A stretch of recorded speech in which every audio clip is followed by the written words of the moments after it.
শুক্রবার সকাল থেকে তেমন বৃষ্টি না হলেও এদিন শুক্রবার সকাল প্রায় 10টা নাগাদ গালুডি জলাধার থেকে 2,78,180 কিউসেক জল ছেড়েছে, যার কারণে নদীগুলির জল বিপদসীমা ছুঁই ছুঁই করছে।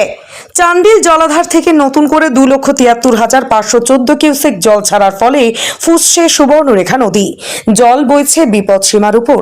সুবর্ণরেখা নদী তীরবর্তী সাকরাইল, নয়াগ্রাম, গোপীবল্লভপুরের নদী তীরবর্তী গ্রামগুলিতে প্লাবনের আশঙ্কা সৃষ্টি হয়েছে।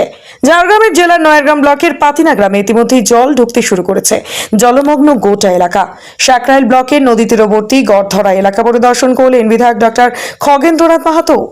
নদী তীরবর্তী গ্রামগুলিতে প্রশাসনিকভাবে চালানো হচ্ছে নজরদারি।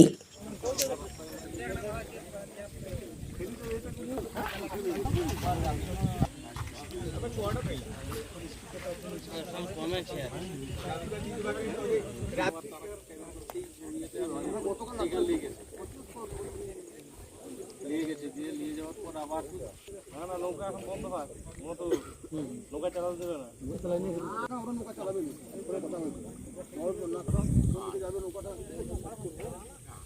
জলটা আগে ছেড়ে দিয়েছে।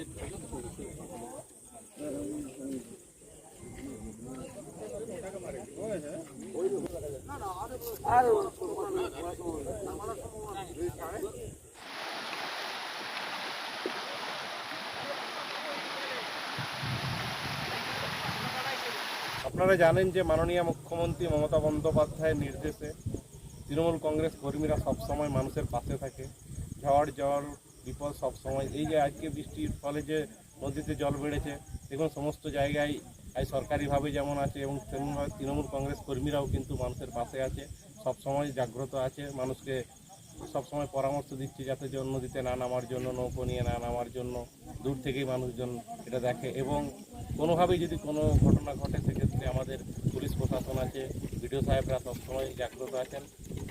আপনারা সবসময় নজর রাখছেন পুরো বিষয়টা। অর্থাৎ মাননীয় মুখ্যমন্ত্রী মমতা বন্দ্যোপাধ্যায়ের নেতৃত্বে পশ্চিমবঙ্গে যে উন্নয়নের কর্মযজ্ঞ চলছে এবং সেই সাথে সাথে মানুষের সুখে দুঃখে সবসময় মানুষকে সাথে নিয়ে তৃণমূল কংগ্রেস যেভাবে এগিয়ে চলছে, এই ধরনের পরিস্থিতিতেও কিন্তু সমস্ত মানুষ কিন্তু তাই সুখে শান্তিতে আছে। জলস্তর কি আরো বৃদ্ধি পাচ্ছে?